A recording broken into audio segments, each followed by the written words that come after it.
Govinda Greens, premium and limited plots, prime location, destination that define your status, in front of AIIMS.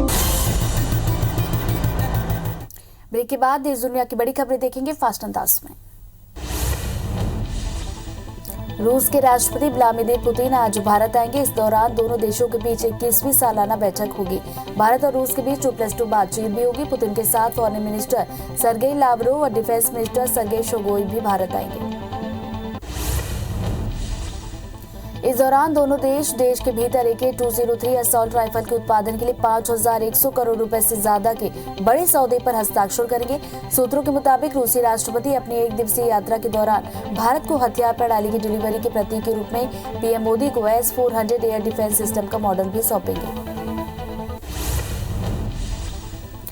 Bharat और रूस की दशकों पुरानी दोस्ती को और मजबूत करने राष्ट्रपति व्लादिमीर पुतिन आज दिल्ली आ रहे हैं। कोरोना संकट की वजह से पुतिन का ये भारत दौरा बेहद छोटा यानी महज कुछ घंटों का रखा गया है, लेकिन इसका असर न सिर्फ दोनों देशों के संबंधों पर होगा बल्कि इससे चीन और पाकिस्तान जैसे भारत के पड़ोसी देशों को भी बड़ा संदेश जाएगा। यूपी के आगामी विधानसभा चुनाव में टीएमसी समाजवादी पार्टी के समर्थन करेगी। अगले महीने PM मोदी के संसदीय निर्वाचन क्षेत्र वाराणसी में पार्टी सुप्रीमो ममता बनर्जी के दौरे की तैयारी में जुटी है। टीएमसी नेता ललितेश पति त्रिपाठी ने रविवार को कहा कि हम उत्तर प्रदेश में पार्टी को मजबूत करने के रास्ते तलाशने के लिए बैठकें कर रहे हैं।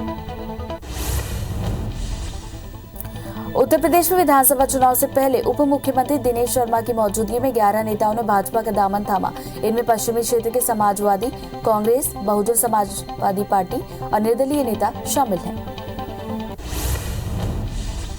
भानु प्रताप सिंह ने राकेश टिकैत और किसान आंदोलन पर निशाना साधा। उन्होंने आरोप लगाया कि राकेश टिकैत फंडिंग के ऊपर काम करते हैं। कांग्रेस की फंडिंग से यह आंदोलन चल रहा है। नागालैंड के मोन जिले में सुरक्षा बलों की गोलीबारी में करीब 13 आम लोगों की मौत हो गई, जबकि आगजनी में कई लोग घायल भी हुए।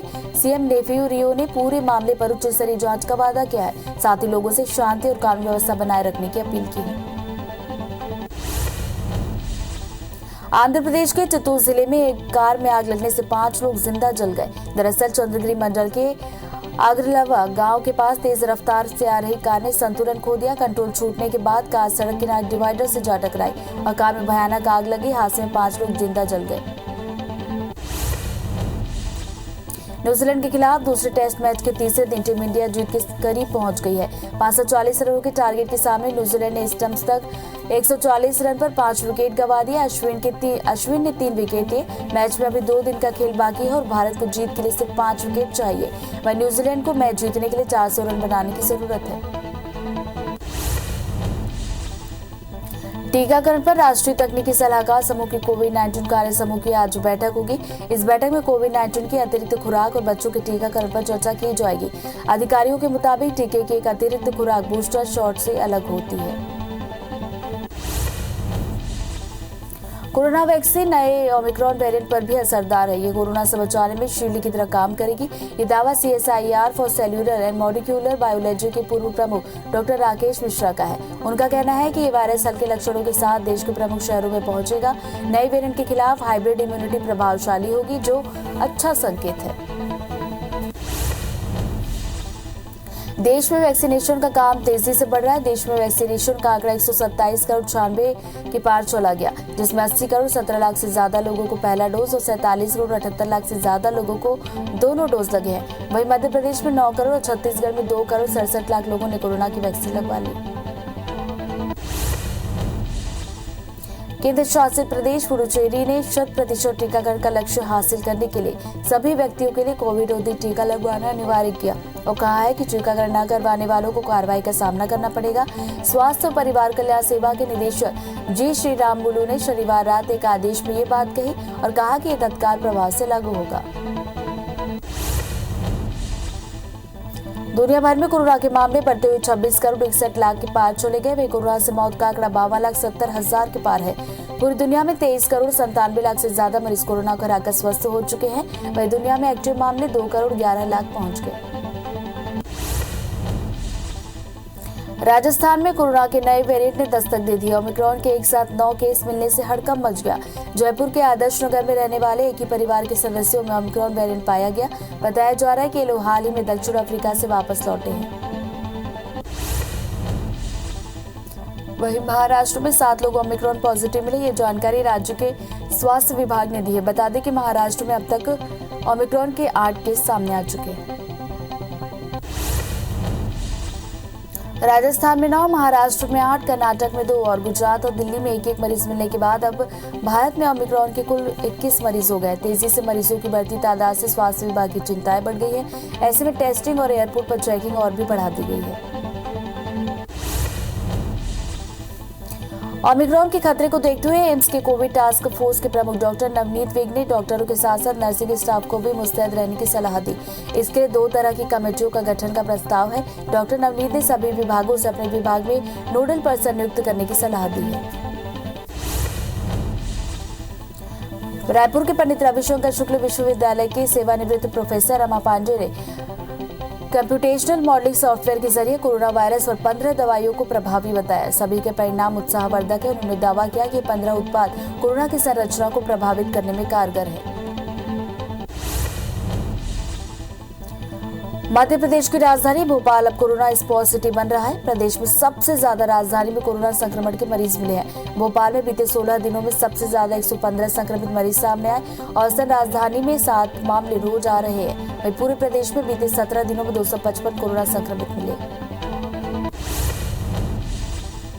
छत्तीसगढ़ में फिर से कोरोना का संक्रमण बढ़ने लगा है। प्रदेश में 24 घंटे में 25 नए मामले आए। कोरबा जिले में 6, जांजगीर में 5 मरीज मिले। वहीं रायगढ़ जिले में 4, रायपुर दुर्ग जिले में 2 मरीज मिले हैं। अब प्रदेश में कोरोना एक्टिव मरीजों की संख्या 330 हो गई। इंदौर में मंत्री तुलसी सिलावट ने लोगों से कोरोना वैक्सीन की दोनों डोज लगाने की अपील की है। मंत्री सिलावट ने कहा कि कोरोना को लेकर केंद्र और प्रदेश की शिवराज सरकार पूरी तरह से मुस्तैद है। कोरोना से जंग को जीतने के लिए देश में निःशुल्क टीकाकरण तेजी से किया जा रहा है। देश में ओमिक्रॉन वेरिएंट के 21 केस सामने आने के बाद एमपी में सरकार स्वास्थ्य सुविधाओं को ऑडिट करा रही है। साथ ही सीएम शिवराज सिंह चौहान ने लोगों से वैक्सीन के दोनों डोज लगवाने की अपील की। सीएम भूपेश बघेल ने अपने निवास से रविवार को गोधन न्याय योजना की एक और किस्त जारी की। पशुपालक ग्रामीणों, गौठानों से जुड़े महिला समूहों और गौठान समितियों को 2 करोड़ 92 लाख रुपए की राशि ऑनलाइन जारी की गई। सीएम भूपेश बघेल इस हाल ही में साहू समाज के युवक युवती एवं स्नेह सम्मेलन में शामिल हुए। कार्यक्रम में गृह मंत्री ताम्रध्वज साहू भी मौजूद रहे। इस दौरान मंत्री ताम्रध्वज साहू ने भक्त माता कर्मा के नाम पर प्रदेश के किसी प्रसिद्ध विश्वविद्यालय का नाम करने की मांग की है और साहू समाज के सामाजिक भवन के निर्माण के लिए जमीन की मांग की गई। सीएम भूपेश बघेल आज शाम उत्तर प्रदेश जाएंगे। सीएम शाम 7 बजे रायपुर से वाराणसी के लिए रवाना होंगे। बता दें कि यूपी में अगले साल विधानसभा चुनाव होने हैं। वहीं कांग्रेस की ओर से सीएम भूपेश बघेल को यूपी चुनाव के लिए सीनियर ऑब्जर्वर बनाया गया, जिसके बाद वे कई मौकों पर यूपी का दौरा कर रहे हैं। कवर्धा में आज विश्व हिंदू परिषद की ओर से हिंदू जागृत संकल्प महासभा का आयोजन किया गया है, जिससे 50,000 लोगों के जुटने की संभावना है। इस महासभा में प्रदेश भर के कार्यकर्ता शामिल होंगे। इसे लेकर सुरक्षा के कड़े इंतजाम किए गए हैं। वहीं शहर के 5 किलोमीटर के दायरे में एक दिन के लिए स्कूल कॉलेज भी बंद कर दिए गए। सीएम शिवराज सिंह चौहान परिवार के साथ विदिशा पहुंचे, जहां उन्होंने निमखिरिया स्थित अपने फार्म हाउस में लहलहाती फसलों का जायजा लिया। उन्होंने ट्वीट कर अपनी तस्वीरें साझा की और कहा कि अपने खेतों में टमाटर की लहलहाती फसल को देखकर आनंद की अनुभूति हुई। मुझे खेती किसानी के काम में अपार सुख मिलता है। बीजेपी में शामिल होने और केंद्रीय उड्डयन मंत्री बनने के बाद ज्योतिरादित्य सिंधिया पहली बार अशोकनगर आए। यहां सिंधिया का कार्यकर्ताओं ने भव्य स्वागत किया। राजमाता चौराहे से कार्यक्रम स्थल तुलसी पार्क तक करीब 1000 से ज्यादा स्वागत द्वार बनाए गए। इस दौरान सिंधिया ने लोगों को संबोधित करते हुए कहा कि मैं जनसेवक हूँ, मेरा पद राजनीति का नहीं समाज सेवा का है। देश के संविधान निर्माता के रूप में प्रसिद्ध डॉक्टर भीमराव अम्बेडकर की आज 65वीं पुण्यतिथि है। इस मौके पर दिल्ली के संसद भवन परिसर में आज राष्ट्रपति रामनाथ कोविंद और पीएम मोदी ने डॉक्टर अम्बेडकर को नमन किया। इसके साथ ही उपराष्ट्रपति वेंकैया नायडू, लोकसभा अध्यक्ष ओम बिरला ने भी अम्बेडकर को श्रद्धांजलि दी। डॉक्टर भीमराव अम्बेडकर की आज 65वीं पुण्यतिथि है। पुण्यतिथि पर सीएम शिवराज सिंह चौहान ने अम्बेडकर की प्रतिमा पर माल्यार्पण करने वाले हैं। इस दौरान सीएम शिवराज सिंह चौहान के साथ जिला अध्यक्ष सुमित पचौरी भी मौजूद रहेंगे। रूस के राष्ट्रपति व्लादिमीर पुतिन आज भारत आएंगे। इस दौरान दोनों देशों के बीच 21वीं सालाना बैठक होगी। भारत और रूस के बीच 2+2 बातचीत भी होगी। पुतिन के साथ फॉरेन मिनिस्टर सर्गेई लावरोव और डिफेंस मिनिस्टर सर्गेई शोइगु भी भारत आएंगे। इस दौरान दोनों देश के भीतर AK-203 असॉल्ट राइफल के उत्पादन के लिए 5,100 करोड़ रुपए से ज्यादा के बड़े सौदे पर हस्ताक्षर करेंगे। सूत्रों के मुताबिक रूसी राष्ट्रपति अपनी 1 दिवसीय यात्रा के दौरान भारत को हथियार प्रणाली की डिलीवरी के प्रतीक के रूप में पीएम मोदी को S-400 एयर डिफेंस सिस्टम का मॉडल सौंपेंगे। भारत और रूस की दशकों पुरानी दोस्ती को और मजबूत करने राष्ट्रपति व्लादिमीर पुतिन आज दिल्ली आ रहे हैं। कोरोना संकट की वजह से पुतिन का ये भारत दौरा बेहद छोटा यानी महज कुछ घंटों का रखा गया है, लेकिन इसका असर न सिर्फ देशों के संबंधों पर होगा बल्कि इससे चीन और पाकिस्तान जैसे भारत के पड़ोसी देशों को भी बड़ा संदेश जाएगा। उत्तर प्रदेश के आगामी विधानसभा चुनाव में टीएमसी समाजवादी पार्टी के समर्थन करने वाली है। अगले महीने पीएम मोदी के संसदीय निर्वाचन क्षेत्र वाराणसी में पार्टी सुप्रीमो ममता बनर्जी के दौरे की तैयारियों में जुटी है। टीएमसी नेता ललितेश पति त्रिपाठी ने रविवार को कहा कि हम उत्तर प्रदेश में पार्टी को मजबूत करने के रास्ते तलाशने के लिए बैठकें कर रहे हैं। उत्तर प्रदेश में विधानसभा चुनाव से पहले उप मुख्यमंत्री दिनेश शर्मा की मौजूदगी में 11 नेताओं ने भाजपा का दामन थामा। इनमें पश्चिमी क्षेत्र में समाजवादी कांग्रेस, बहुजन समाज पार्टी और निर्दलीय नेता शामिल हैं।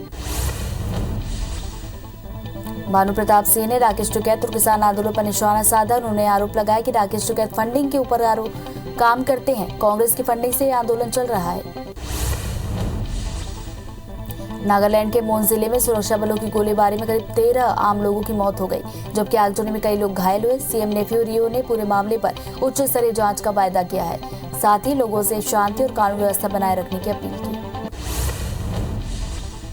आंध्र प्रदेश के चित्तूर जिले में एक कार में आग लगने से 5 लोग जिंदा जल गए। दरअसल चंद्रगिरी मंडल के आगरला गांव के पास तेज रफ्तार में आ रही कार ने संतुलन खो दिया। कंट्रोल छूटने के बाद कार सड़क किनारे डिवाइडर से जा टकराई और कार में भयानक आग लगी। हादसे में 5 लोग जिंदा जल गए। न्यूजीलैंड के खिलाफ दूसरे टेस्ट मैच के तीसरे दिन टीम इंडिया जीत के करीब पहुंच गई है। 540 रनों के टारगेट के सामने न्यूजीलैंड स्टंप्स तक 140 रन पर 5 विकेट गंवा दिए हैं। अश्विन ने 3 विकेट लिए। मैच में अभी 2 दिन का खेल बाकी है और भारत को जीत के लिए सिर्फ 5 विकेट चाहिए। वहीं न्यूजीलैंड को मैच जीतने के लिए 400 रन और बनाने हैं। टीकाकरण पर राष्ट्रीय तकनीकी सलाहकार समूह की कोविड-19 कार्य समूह की आज बैठक होगी। इस बैठक में कोविड-19 के अतिरिक्त खुराक और बच्चों के टीकाकरण पर चर्चा की जाएगी। अधिकारियों के मुताबिक टीके की एक अतिरिक्त खुराक बूस्टर शॉट से अलग होती है। कोरोना वैक्सीन नए ओमिक्रॉन वेरिएंट पर असरदार है। ये कोरोना से बचाने में शील्ड की तरह काम करेगी। ये दावा CSIR for cellular and molecular biology के पूर्व प्रमुख डॉक्टर राकेश मिश्रा का है। उनका कहना है कि ये वायरस हल्के लक्षणों के साथ देश के प्रमुख शहरों में पहुंचेगा। नए वेरिएंट के खिलाफ हाइब्रिड इम्यूनिटी प्रभावशाली होगी, जो बहुत अच्छा संकेत है। देश में वैक्सीनेशन का काम तेजी से बढ़ रहा है। देश में वैक्सीनेशन का आंकड़ा 127 करोड़ 96 के पार चला गया, जिसमें 80 करोड़ 17 लाख से ज्यादा लोगों को पहला डोज, 47 करोड़ 78 लाख से ज्यादा लोगों को दोनों डोज लगे हैं। वहीं मध्य प्रदेश में 9 करोड़, छत्तीसगढ़ में 2 करोड़ 67 लाख लोगों ने कोरोना की वैक्सीन लगवा ली है। केंद्र शासित प्रदेश पुडुचेरी ने 100% टीकाकरण का लक्ष्य हासिल करने के लिए सभी व्यक्तियों के लिए कोविड रोधी टीका लगवाना अनिवार्य कर दिया है और कहा है कि टीकाकरण न करवाने वालों को कार्रवाई का सामना करना पड़ेगा। स्वास्थ्य परिवार कल्याण सेवा के निदेशक जी रामलुलु ने शनिवार रात एक आदेश में ये बात कही और कहा कि तत्काल प्रभाव से लागू होगा। दुनिया भर में कोरोना के मामले बढ़ते हुए 26 करोड़ 61 लाख के पार चले गए। वे कोरोना से मौत का आंकड़ा 52,70,000 के पार गया। पूरी दुनिया में 23 करोड़ 97 लाख से ज्यादा मरीज कोरोना का हराकर स्वस्थ हुए। वहीं दुनिया में एक्टिव मामले 2 करोड़ 11 लाख पहुंच गए।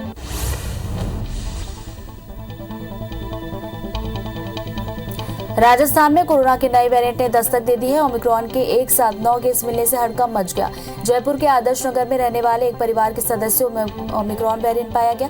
बताया जा रहा है कि ये लोग हाल ही में दक्षिण अफ्रीका से वापस लौटे हैं।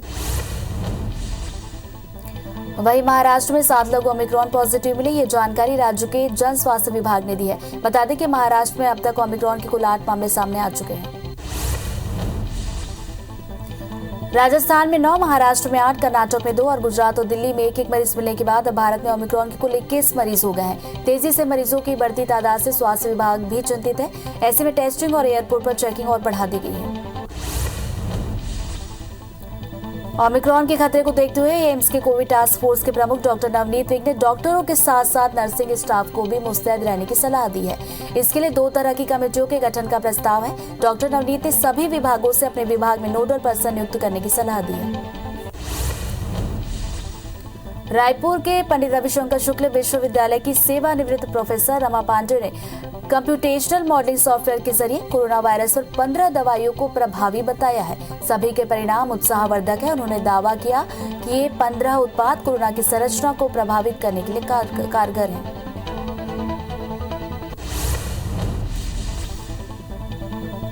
मध्य प्रदेश की राजधानी भोपाल अब कोरोना स्पॉट सिटी बन रहा है। प्रदेश में सबसे ज्यादा राजधानी में कोरोना संक्रमण के मरीज मिले। भोपाल में बीते 16 दिनों में सबसे ज्यादा 115 संक्रमित मरीज आए। औसतन राजधानी में 7 मामले रोज आ रहे हैं। वहीं पूरे प्रदेश में बीते 17 दिनों में 255 मामले आए। छत्तीसगढ़ में फिर से कोरोना का संक्रमण बढ़ने लगा है। प्रदेश में पिछले 24 घंटे में कुल 25 नए मामले सामने आए। कोरबा जिले में 6 और जांजगीर में 5 मरीज मिले। वहीं रायगढ़ जिले में 4 और रायपुर दुर्ग जिले में 2 मरीज मिले। अब प्रदेश में कोरोना एक्टिव मरीजों की संख्या बढ़कर 330 हो गई है। इंदौर में मंत्री तुलसी सिलावट ने लोगों से कोरोना वैक्सीन की दोनों डोज लगवाने की अपील की। मंत्री सिलावट ने कहा कि कोरोना को लेकर केंद्र और प्रदेश की शिवराज सरकार पूरी तरह से मुस्तैद है। कोरोना से जंग को जीतने के लिए देश में निःशुल्क टीकाकरण तेजी से किया जा रहा है। देश में ओमिक्रॉन वेरिएंट के 21 केस सामने आने के बाद एमपी में सरकार स्वास्थ्य सुविधाओं का ऑडिट करा रही है। साथ ही सीएम शिवराज सिंह चौहान ने लोगों से वैक्सीन की दोनों डोज लगवाने की अपील की। सीएम भूपेश बघेल ने अपने निवास से रविवार को गोधा न्याय योजना की एक और किस्त जारी की। पशुपालक ग्रामीणों, गोठान से जुड़े महिला समूहों और गोठान समितियों को 2 करोड़ 92 लाख रुपए की राशि ऑनलाइन जारी की गई। सीएम भूपेश बघेल इस हाल ही में साहू समाज के युवक युवती एवं स्नेह सम्मेलन में शामिल हुए। कार्यक्रम में गृह मंत्री ताम्रध्वज साहू भी मौजूद रहे। इस दौरान मंत्री साहू ने भक्त माता कर्मा के नाम पर प्रदेश के किसी प्रसिद्ध विश्वविद्यालय का नाम करने की मांग की गई और साहू समाज के सामाजिक भवन के निर्माण के लिए जमीन की मांग की गई। सीएम भूपेश बघेल आज शाम उत्तर प्रदेश जाएंगे। सीएम शाम 7 बजे रायपुर से वाराणसी के लिए रवाना होंगे। बता दें कि यूपी में अगले साल विधानसभा चुनाव होने हैं। वहीं कांग्रेस की ओर से सीएम भूपेश बघेल को यूपी चुनाव के लिए सीनियर ऑब्जर्वर बनाया गया, जिसके बाद वे कई मौकों पर यूपी का दौरा कर रहे हैं।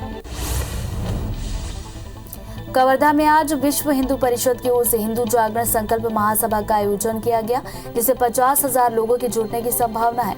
इस महासभा में प्रदेश भर के कार्यकर्ता शामिल होंगे, जिसे लेकर सुरक्षा के कड़े इंतजाम किए गए। वहीं शहर के 5 किलोमीटर के दायरे में एक दिन के लिए स्कूल कॉलेज को बंद किया गया। सीएम शिवराज सिंह चौहान परिवार के साथ विदिशा पहुंचे, जहां उन्होंने निमखिरिया स्थित अपने फार्म हाउस में लहलहाती फसलों का जायजा लिया। उन्हें ट्वीट कर तस्वीरें भी साझा की और कहा कि अपने खेतों में टमाटर की लहलहाती फसल को देखकर आनंद की अनुभूति हुई। मुझे खेती किसानी के काम में अपार सुख मिलता है। बीजेपी में शामिल होने और केंद्रीय उज्जवल मंत्री बनने के बाद ज्योतिरादित्य सिंधिया पहली बार अशोकनगर आए। यहां सिंधिया का कार्यकर्ताओं ने स्वागत किया। राजमाता चौराहे से कार्यक्रम स्थल तुलसी पार्क तक करीब 1000 से ज्यादा स्वागत द्वार बनाए गए। इस दौरान सिंधिया ने लोगों को संबोधित करते हुए कहा कि मैं जनसेवक हूँ, मेरा पद राजनीति का नहीं समाज सेवा का है। मध्य प्रदेश कांग्रेस के चुनाव कार्य प्रभारी जेपी धनोपिया ने मीडिया से बातचीत के दौरान कहा कि पंचायत चुनाव के मामले में कांग्रेस अब कोर्ट नहीं जाएगी, लेकिन जो लोग कोर्ट जाएंगे उनकी मदद करेगी और उनके साथ रहेगी। पंचायत चुनाव में राज्य निर्वाचन आयोग ने बीजेपी के दबाव में चुनावों की घोषणा की है। गृह मंत्री नरोत्तम मिश्रा 1 दिवसीय प्रवास पर दतिया पहुंचे, जहां उन्होंने अपने निजी निवास पर आमजनों की समस्याएं सुनी और उनका निराकरण किया। इसके बाद वे श्रीमद् भागवत कथा की कलश यात्रा में शामिल हुए। साथ ही उदगवा गांव पहुंचकर ग्रामीणों से मुलाकात की। खंडवा प्रवास के दौरान अचानक मंत्री उषा ठाकुर की तबियत बिगड़ गई, जिसके बाद उनके सभी कार्यक्रमों को रद्द कर दिया गया। मंत्री उषा ठाकुर बीजेपी के जिला प्रशिक्षण शिविर और अन्य कार्यक्रमों में शामिल होने के लिए खंडवा पहुंची थी। फिलहाल उन्हें अस्पताल में भर्ती कराया गया। भिलाई के सुपेला बीजेपी कार्यालय में नाराज दावेदार सुमन उन्नी ने हंगामा किया। चुनावी कार्यालय के उद्घाटन कार्यक्रम में झूमा झटकी कर कुर्सियों को भी तोड़ा गया। बता दें कि कार्यक्रम में सांसद संतोष पांडे और पूर्व मंत्री प्रेम प्रकाश पांडे भी मौजूद थे। छत्तीसगढ़ सहायक शिक्षक संघ वेतन विसंगति को लेकर बड़ा प्रदर्शन करने की तैयारी में है। 13 दिसंबर को सहायक शिक्षक फेडरेशन विधानसभा घेराव की तैयारी कर रहा है। घेराव को लेकर कलेक्ट्रेट परिसर में शिक्षकों की बैठक भी हुई। कलेक्ट्रेट परिसर में सैकड़ों सहायक शिक्षक जमा हुए। 5 नगरीय निकायों के 370 वार्ड के लिए 1666 नामांकन हुए। आज नामांकन फॉर्म वापस लेने की अंतिम तिथि है। इससे पहले कांग्रेस कई निकायों में अपनी बागी नेताओं और कार्यकर्ताओं को अपना नामांकन वापस लेने के लिए मना रही है। इसके लिए संबंधित निकायों के विधायक और प्रभारी मंत्री लगे हुए हैं। दुर्ग का नगरीय निकाय चुनाव बीजेपी के लिए प्रतिष्ठा का प्रश्न बना हुआ है, जिसके लिए नेता प्रतिपक्ष धरमलाल कौशिक को रिसाली नगर निगम, पूर्व मंत्री बृजमोहन अग्रवाल को भिलाई चरौदा नगर निगम और सांसद संतोष पांडे को भिलाई नगर निगम के चुनाव का प्रभारी बनाया गया। राजधानी भोपाल में IBC 24 की खबर का असर देखने को मिला। पाइपलाइन के गड्ढे से मिनरल वाटर की केन में पानी भरने वाले वीडियो के मामले में खाद्य विभाग ने संज्ञान लेते हुए कोलार थाने में पानी भरने वाले अज्ञात व्यक्ति के खिलाफ FIR दर्ज कराई है। खंडवा में कृषि विभाग ने अवैध खाद भंडारण मामले में बड़ी कार्रवाई की। पाडलिया गांव में कृषि विभाग की टीम ने दबिश देकर सुनील राठौर के ठिकाने से यूरिया, DAP और सुपर फास्फेट खाद के 148 बोरियां जब्त की। साथ ही आरोपी के खिलाफ केस दर्ज करने के लिए कृषि विभाग के अधिकारियों ने थाने में शिकायत दर्ज कराई। जबलपुर में मीटर रीडिंग में होने वाली गड़बड़ियों को दूर करने के लिए बिजली विभाग नई कवायद में जुट गया है। इसके लिए स्मार्ट मीटर लगाने की योजना पर तेजी से काम किया जा रहा है। घरों में स्मार्ट मीटर लगेंगे। पूर्व क्षेत्र विद्युत वितरण कंपनी इसके लिए करीब 10 लाख स्मार्ट मीटर खरीदने जा रही है। रायपुर के डॉक्टर भीमराव अंबेडकर अस्पताल से रेजिडेंट डॉक्टरों ने आज से इमरजेंसी सर्विसेज बंद करने की घोषणा की है। जूनियर डॉक्टर एसोसिएशन के मुताबिक नीट PG के लिए काउंसलिंग को लेकर पिछले 9 दिन से हड़ताल कर रहे हैं, लेकिन इस दौरान जुडा ने केवल OPD का बहिष्कार किया था। इमरजेंसी सर्विसेज प्रभावित नहीं थी।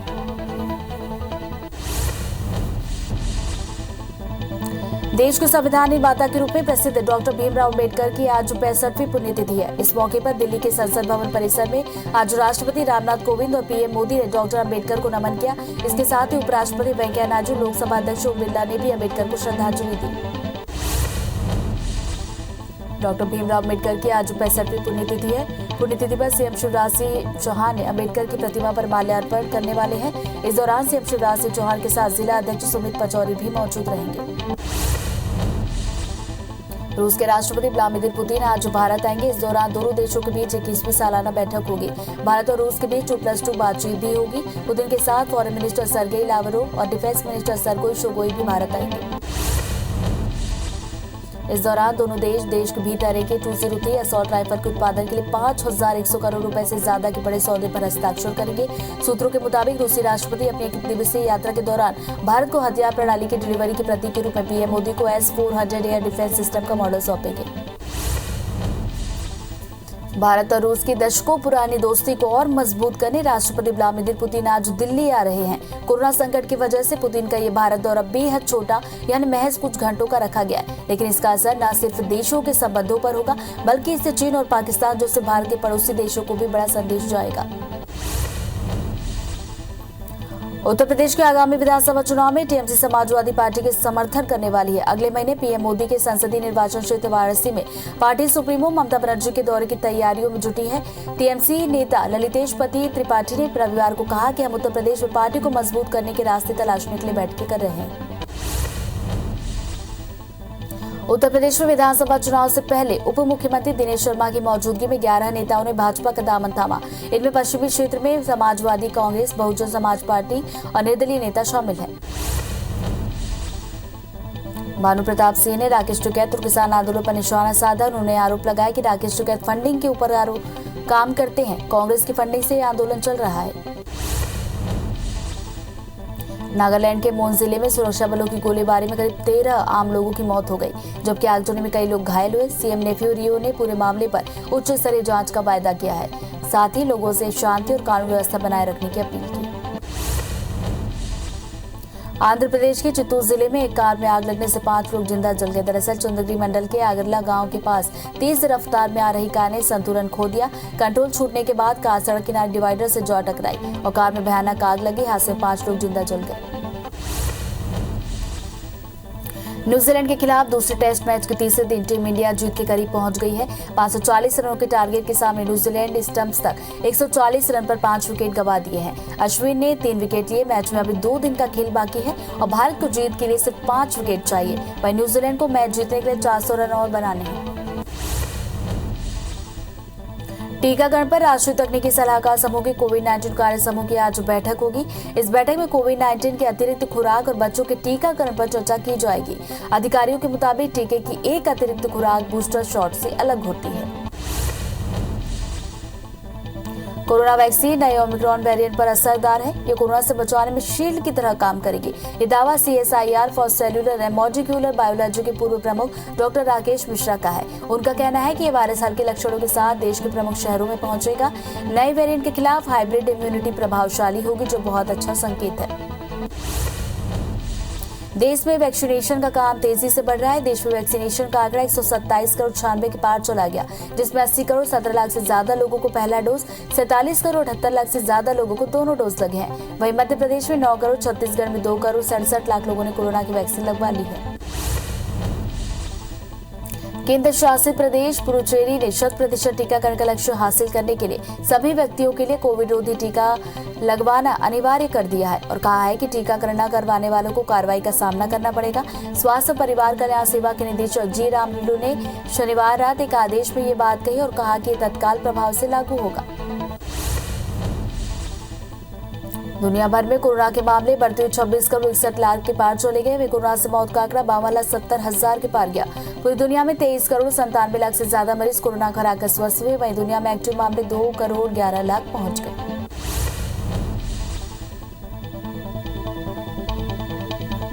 राजस्थान में कोरोना के नए वेरिएंट ने दस्तक दे दी है। ओमिक्रॉन के एक साथ 9 केस मिलने से हड़कंप मच गया। जयपुर के आदर्श नगर में रहने वाले एक परिवार के सदस्यों में ओमिक्रॉन वेरिएंट पाया गया। बताया जा रहा है कि ये लोग हाल ही में दक्षिण अफ्रीका से वापस लौटे हैं। वहीं महाराष्ट्र में 7 लोग ओमिक्रॉन पॉजिटिव मिले। ये जानकारी राज्य के जन स्वास्थ्य विभाग ने दी है। बता दें कि महाराष्ट्र में अब तक ओमिक्रॉन के कुल 8 मामले सामने आ चुके हैं। राजस्थान में 9, महाराष्ट्र में 8, कर्नाटक में 2 और गुजरात और दिल्ली में एक मरीज मिलने के बाद अब भारत में ओमिक्रॉन के कुल 21 मरीज हो गए हैं। तेजी से मरीजों की बढ़ती तादाद से स्वास्थ्य विभाग भी चिंतित है। ऐसे में टेस्टिंग और एयरपोर्ट पर चेकिंग और बढ़ा दी गई है। ओमिक्रॉन के खतरे को देखते हुए एम्स के कोविड टास्क फोर्स के प्रमुख डॉक्टर नवनीत विंग ने डॉक्टरों के साथ साथ नर्सिंग स्टाफ को भी मुस्तैद रहने की सलाह दी है। इसके लिए 2 तरह की कमेटियों के गठन का प्रस्ताव है। डॉक्टर नवनीत ने सभी विभागों से अपने विभाग में नोडल पर्सन नियुक्त करने की सलाह दी है। रायपुर के पंडित रविशंकर शुक्ल विश्वविद्यालय की सेवानिवृत्त प्रोफेसर रमा पांडे ने कंप्यूटेशनल मॉडलिंग सॉफ्टवेयर के जरिए कोरोना वायरस पर 15 दवाइयों को प्रभावी बताया है। सभी के परिणाम उत्साहवर्धक है। उन्होंने दावा किया कि ये 15 उत्पाद कोरोना की संरचना को प्रभावित करने के लिए कारगर हैं। उत्तर प्रदेश जाएंगे तो सीएम शाम 7 बजे रायपुर से वाराणसी के लिए रवाना होंगे। बता दें कि यूपी में अगले साल विधानसभा चुनाव होने हैं। वहीं कांग्रेस की ओर से सीएम भूपेश बघेल को यूपी चुनाव के लिए सीनियर ऑब्जर्वर बनाया गया, जिसके बाद वे कई मौकों पर यूपी का दौरा कर रहे हैं। कवर्धा में आज विश्व हिंदू परिषद की ओर से हिंदू जागरण संकल्प महासभा का आयोजन किया गया, जिसे 50,000 लोगों के जुटने की संभावना है। इस महासभा में प्रदेश भर के कार्यकर्ता शामिल होंगे, जिसे लेकर सुरक्षा के कड़े इंतजाम किए गए। वहीं शहर के 5 किलोमीटर के दायरे में एक दिन के लिए स्कूल कॉलेज को बंद किया गया। इंदौर में मंत्री तुलसी सिलावट ने लोगों से कोरोना वैक्सीन की 2 डोज लगवाने की अपील की है। मंत्री सिलावट ने कहा कि कोरोना को लेकर केंद्र और प्रदेश की शिवराज सरकार प्रदेश जाएंगे तो सीएम शाम 7 बजे रायपुर से वाराणसी के लिए रवाना होंगे। बता दें कि यूपी में अगले साल विधानसभा चुनाव होने हैं। वहीं कांग्रेस की ओर से सीएम भूपेश बघेल को यूपी चुनाव के लिए सीनियर ऑब्जर्वर बनाया गया, जिसके बाद वे कई मौकों पर यूपी का दौरा कर रहे हैं। कवर्धा में आज विश्व हिंदू परिषद की ओर से हिंदू जागरण संकल्प महासभा का आयोजन किया गया, जिसे 50,000 लोगों के जुटने की संभावना है। इस महासभा में प्रदेश भर के कार्यकर्ता शामिल होंगे, जिसे लेकर सुरक्षा के कड़े इंतजाम किए गए। वहीं शहर के 5 किलोमीटर के दायरे में एक दिन के लिए स्कूल कॉलेज को बंद किया गया। इंदौर में मंत्री तुलसी सिलावट ने लोगों से कोरोना वैक्सीन की दोनों डोज लगवाने की अपील की है। मंत्री सिलावट कोरोना से जंग को जीतने के लिए देश में निःशुल्क टीकाकरण तेजी से किया जा रहा है। देश में ओमिक्रॉन वेरिएंट के 21 केस सामने आने के बाद एमपी में सरकार स्वास्थ्य सुविधाओं को ऑडिट करा रही है। साथ ही सीएम शिवराज सिंह चौहान ने लोगों से वैक्सीन के दोनों डोज लगवाने की अपील की। सीएम भूपेश बघेल ने अपने निवास से रविवार को गोधन न्याय योजना की एक और किस्त जारी की। पशुपालक ग्रामीणों, गोठानों से जुड़े महिला समूहों और गोठान समितियों को 2 करोड़ 92 लाख रुपए की राशि ऑनलाइन जारी की गई। सीएम भूपेश बघेल इस हाल ही में साहू समाज के युवक युवती स्नेह सम्मेलन में शामिल हुए। कार्यक्रम में गृह मंत्री ताम्रध्वज साहू भी मौजूद रहे। इस दौरान मंत्री ताम्रध्वज साहू ने भक्त माता कर्मा के नाम पर प्रदेश के किसी विश्वविद्यालय का नाम करने की मांग की और साहू समाज के सामाजिक भवन के निर्माण के लिए जमीन मांगी गई। सीएम शिवराज सिंह चौहान परिवार के साथ विदिशा पहुंचे, जहां उन्होंने नीमखिरिया स्थित अपने फार्म हाउस में लहलहाती फसलों का जायजा लिया।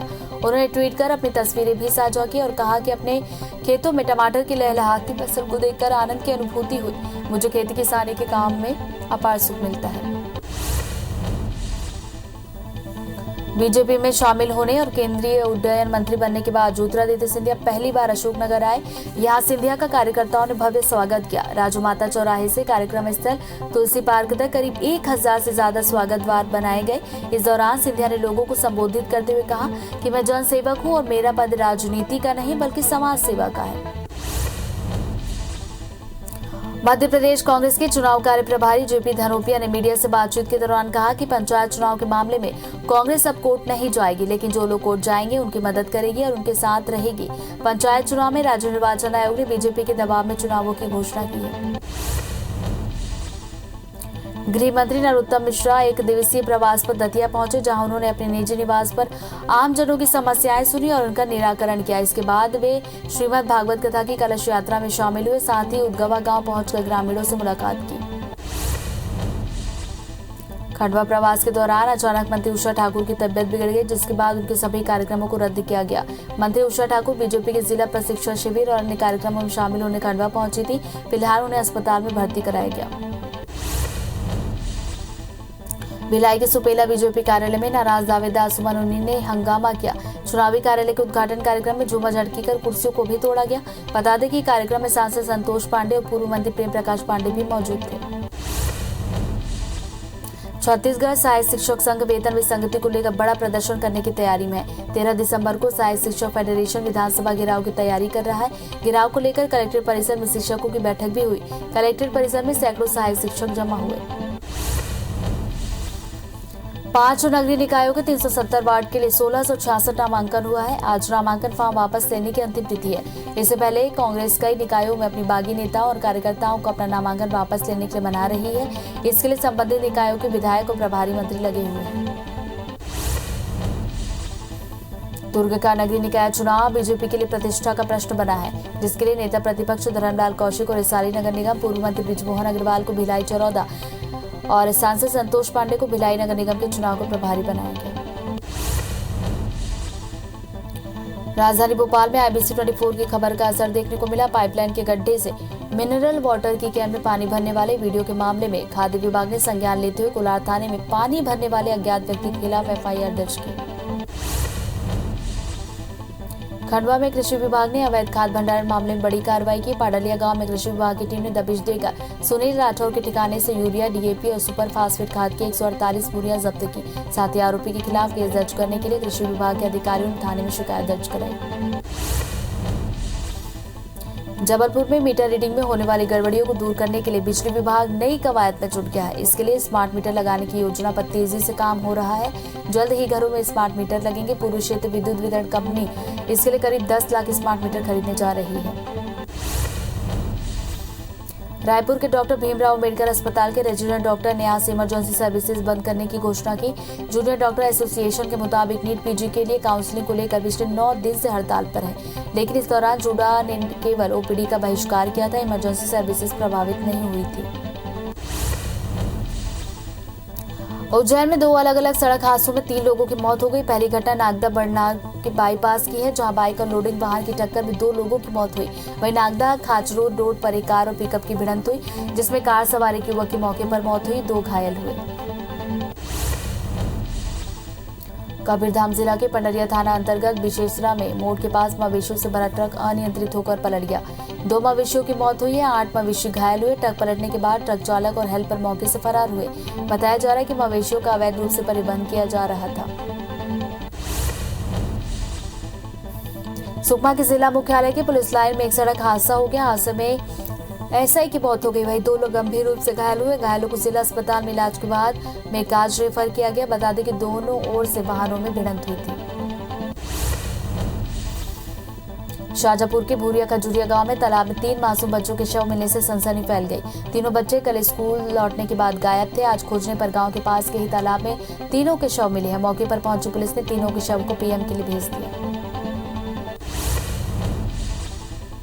जशपुर के बगीचो इलाके के पहाड़ में एक महिला की लाश मिलने से सनसनी फैल गई। बताया जा रहा है कि महिला पिछले 15 दिनों से लापता थी। महिला का एक हाथ गायब है। फिलहाल पुलिस ने शव को पीएम के लिए भेज दिया है। ग्वालियर में अज्ञात बदमाशों ने चाकू मारकर एक युवक की हत्या कर दी। घटना का सीसीटीवी फुटेज भी सामने आया, जिसमें कुछ लोग भागते हुए नजर आए। वहीं घटना की सूचना मिलने पर पुलिस की टीम मौके पर पहुंची और जांच में जुट गई है। बलौदाबाजार में एक कैदी की संदिग्ध परिस्थितियों में मौत हो गई। बताया जा रहा है कि तबीयत अचानक खराब होने पर कैदी को जिला अस्पताल लाया गया, जहां इलाज के दौरान उसकी मौत हुई। वहीं परिजन का आरोप है कि टीआई ने उसकी छुट्टी रिपोर्ट को अनदेखा कर दिया और इससे कैदी की मौत हो गई। अंबिकापुर के घाघी जलप्रपात में डूबे छात्र का शव बरामद किया गया है। करीब 30 घंटे की मशक्कत के बाद गोताखोरों की टीम ने शव को बरामद किया। बता दें कि छात्र दोस्तों के साथ पिकनिक मनाने घाघी जलप्रपात गया था। दतिया में अज्ञात बदमाशों ने एक किसान को गोली मार दी। घटना सिविल लाइन के सिरोल गांव की है। जानकारी के मुताबिक खेत पर काम करते समय किसान पर कुछ लोगों ने गोली चला दी। गंभीर हालत में किसान अस्पताल में भर्ती कराया गया। बड़वानी में अज्ञात बदमाश ने ऑटो डीजल चालक को गोली मार दी। 2 स्थानीय लोगों की मदद से चालक को गंभीर हालत में अस्पताल में भर्ती कराया गया। बताया जा रहा है कि ऑटो डीजल संचालक की गर्दन में गोली लगी है। फिलहाल इलाज जारी है। पुलिस मामले की जांच कर रही है। राजधानी रायपुर में सूदखोरों से परेशान होकर एक कारोबारी ने सुसाइड करने की कोशिश की। कर्ज से परेशान कारोबारी ने गला काटकर सुसाइड करने का प्रयास किया। घटना के बाद गंभीर हालत में कारोबारी को अम्बेडकर अस्पताल में भर्ती कराया गया। गंज थाना क्षेत्र के नहरपारा का ये पूरा मामला है। हटा में जमीन विवाद को लेकर 2 पक्षों में मारपीट का मामला आया, जहां एक ही परिवार के 3 लोगों के साथ लाठी डंडे और हथियार से वार किए गए। विवाद में परिवार के तीनों लोग गंभीर रूप से घायल हुए, जिनको इलाज के लिए सिविल अस्पताल में भर्ती कराया गया। मड़ियादो थाने में 3 नामजद लोगों पर मारपीट का आरोप है। ग्वालियर में चाकू से गोदकर एक युवक की हत्या करने वाले आरोपियों को पुलिस ने 5 घंटे के अंदर गिरफ्तार किया। गिरफ्तार किए गए दोनों आरोपी नाबालिग हैं। पुलिस की पूछताछ में आरोपी ने बताया कि मृतक से उन्होंने 8,000 रुपए उधार लिए थे, जिससे परेशान होकर आरोपियों ने वारदात को अंजाम दिया। अनूपपुर के राजेंद्र ग्राम क्षेत्र के महोरा में एक नाबालिग छात्रा की दुष्कर्म के बाद हत्या का मामला आया। इस घटना से नाराज लोगों ने थाने का घेराव किया और जल्द से जल्द आरोपी को गिरफ्तार करने की मांग की। वहीं पुलिस ने मामला दर्ज कर आगे की कार्रवाई शुरू की। हटा के मड़ियादो पुलिस ने नाबालिग का अपहरण कर दुष्कर्म करने वाले आरोपी और उसके सहयोगी को गिरफ्तार किया। साथ ही उनके पास से अपहरण के लिए उपयोग किए गए कार को भी जब्त किया। पुलिस के मुताबिक आरोपी शादी का झांसा देकर नाबालिग को अपने साथ ले गया था। धमतरी में दूषित हवा करने की मशीन देने के नाम पर ठगी करने का मामला सामने आया। शिकायत के बाद सिहवा पुलिस ने एक आरोपी को गिरफ्तार किया। मामले में 2 फरार आरोपी की तलाश जारी है। वहीं एक की गिरफ्तारी पहले ही हो चुकी है। सांगरा के रहने वाले कृष्णानाथ ने 21 जुलाई को शिकायत दर्ज कराई थी। भोपाल में शादी का सीजन शुरू होते ही सूट बूट वाले चोर सक्रिय हो गए। कोहे फिजा इलाके में शादी का समय फोटो सेशन के दौरान बदमाश दुल्हन की मां का पर्स चोरी लेकर फरार हो गया। बैग में सोने की चेन, 2 अंगूठी, 50-60 हजार रुपए नकदी, नई कार की चाबी, मोबाइल समेत अन्य सामान रखा था। खंडवा जिले के बेड़िया गांव में बीते दिनों अज्ञात जंगली जानवर ने खेत जा रहे किसान पर हमला किया, जिसके बाद से ग्रामीणों में दहशत का माहौल है। वहीं मीडिया द्वारा मामले को प्रमुखता से उठाए जाने के बाद वन विभाग का अमला हरकत में आया और मौके पर डॉग स्क्वाड भेजकर इस अज्ञात जानवर की गुत्थी को सुलझाने की कोशिश की। हालांकि अभी तक जानवर पकड़ से दूर है। अंबिकापुर के लूटा थाना क्षेत्र में कॉन्ट्रैक्ट किलिंग का एक मामला सामने आया। इस मामले में ठेकेदार समेत 2 आरोपियों को गिरफ्तार किया गया। बता दें कि 1.5 साल पहले 1 लाख की सुपारी देकर एक महिला की हत्या की गई थी। महिला को शादी के लिए दबाव बनाने इस हत्याकांड को अंजाम दिया गया। खरगोन के बीकनगांव थाना क्षेत्र में रविवार की रात अनियंत्रित होकर पिकअप वाहन पलट गया। इस हादसे में 3 किसानों की मौत हो गई। ये सभी किसान मिर्च बेचने जा रहे थे। बीकनगांव से 1 किलोमीटर पहले मोड़ पर यह हादसा हुआ। जांजगीर चांपा के मेऊभाटा में थ्रेशर से धान मिंजाई के दौरान खलिहान में आग लग गई, जिससे ट्रैक्टर इंजन जल गया। वहीं खलिहान में रखा 8 से 10 बोरा धान भी जलकर खाक हो गया। इस अग्निकांड में किसान को 4 से 5 लाख का नुकसान हुआ। सतना के समरिया गांव में बाघ की मौजूदगी की सूचना मिलने पर ग्रामीण दहशत में आ गए। इसके बाद आनन फानन में वन विभाग की टीम मौके पर पहुंची। करीब 3 घंटे की कड़ी मशक्कत के बाद टीम ने शावक को पिंजरे में कैद किया और मुकुंद व्हाइट टाइगर सफारी में ले जाकर छोड़ा। बुरहानपुर से रेस्क्यू कर इंदौर चिड़ियाघर लाया गया। 6 महीने का तेंदुआ रहस्यमय तरीके से लापता हो गया। 3 दिन से ज्यादा समय बीत चुका है, लेकिन अभी तक तेंदुआ नहीं मिल पाया। ऐसे में चिड़ियाघर प्रबंधन ढोल लेकर चिड़ियाघर के जंगल इलाके में पहुंचा और ढोल बजाकर तेंदुए को ढूंढने की कोशिश जारी है। इंदौर में जूनियर डॉक्टर की हड़ताल जारी है। जूनियर डॉक्टर की हड़ताल की वजह से अस्पताल पहुंचने वाले मरीजों को इलाज में दिक्कत हो रही है। जूनियर डॉक्टर अपनी मांगों को लेकर 8 दिन से हड़ताल पर हैं, जिसमें ओपीडी, ऑपरेशन सहित अन्य सेवाएं प्रभावित हो रही हैं। सतना में हाफ मैराथन दौड़ हुई, जिसे मंत्री राम खिलावन पटेल ने झंडा दिखाकर रवाना किया। पहली दौड़ 21 किलोमीटर की है, दूसरी 10 किलोमीटर और तीसरी 5 किलोमीटर की। इस मैराथन दौड़ में देश भर के 14 राज्यों के 94 जिलों से धावक शामिल हुए। डोंगरगढ़ में डॉक्टर बाबा साहब अम्बेडकर के 65वें पुण्यतिथि के अवसर पर बौद्ध महासभा ने बुद्ध विहार में रक्तदान और स्वास्थ्य शिविर का आयोजन किया। शिविर में रक्तदान दाताओं ने बढ़ चढ़कर हिस्सा लिया। खंडवा के खालवा नगर में राष्ट्रीय स्वयंसेवक संघ ने पथ संचालन निकाला। आरएसएस का ये संचालन हाई स्कूल मैदान से शुरू होकर कुर्मी मोहल्ला, बस स्टैंड और खार रोड से होते हुए वापस हाई स्कूल ग्राउंड पर समाप्त हुआ। इस पथ संचलन में बड़ी संख्या में संघ के स्वयंसेवक शामिल हुए। रायपुर के भाटा गांव में 25 और 26 दिसंबर को धर्म संसद का आयोजन किया जाएगा। यह आयोजन ओम श्री नीलकंठ सेवा संस्थान की ओर से किया जा रहा है। इसमें देश के संत महात्मा शंकराचार्य आएंगे, सभी सनातन धर्म के प्रति कार्य करने के लिए मार्गदर्शन देंगे। बेमेतरा के नए पुलिस अधीक्षक धर्मेंद्र सिंह ने न्यू सर्किट हाउस में प्रेस कॉन्फ्रेंस की। इस दौरान उन्होंने कहा कि सबसे पहली प्राथमिकता अपराध को कम करने की होगी। बेमेतरा में चुनौतियां बहुत है, इसे पूरा करने का प्रयास करेंगे।